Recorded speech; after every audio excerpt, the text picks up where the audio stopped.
Рахмат. Я ни в коем случае не выступаю против «Газпрома».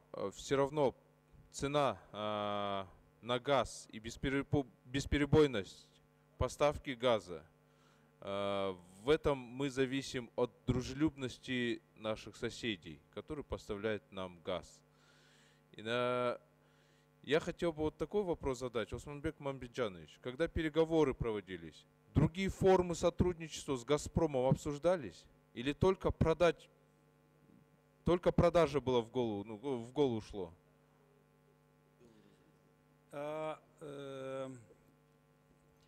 Когда переговоры проводились, но, к сожалению, я не участвовал в процессе переговоров.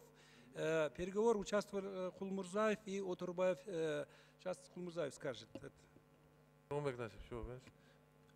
Не только поставка газа и реконструкция газотехнических сооружений, но самое главное, выделено $100 миллионов. Сейчас геологи работают на юге, в 2 площадках. Это геологоразведка месторождений и в дальнейшем добыча нефти и газа. Это самый большой вопрос, я думаю.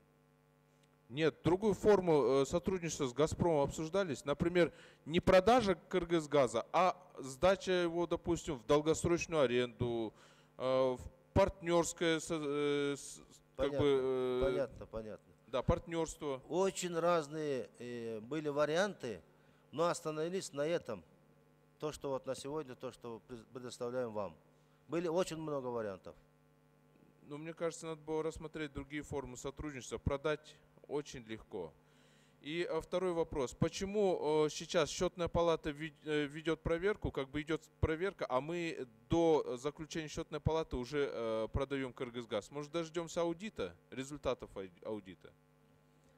Ну, счетная палата — это плановая проверка за 2012 год. И после окончания вот этих процедур они, естественно, проверят и за 2013 год на день завершения вот этого процедуры. Это же проверка финансово-хозяйственной деятельности, это по-своему по плану идет. Ну, мне кажется, нам надо тогда дождаться результата аудита. А мы сейчас продадим, уже смысл проводить аудит тогда, скажите. Счетная палата будет свою работу сделать и соответствующие выводы однозначно сделать, но вот по результатам, значит, своей деятельности будет как раз ответить их руководство Кыргызгаза и соответствующие органы. Ни в коем образом он не будет влиять, значит, передач.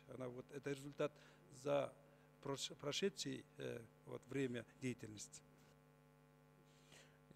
Я надеюсь, вы смотрели опыт Армении, и у них никакого понижения на газ не произошло, когда они продали свое предприятие.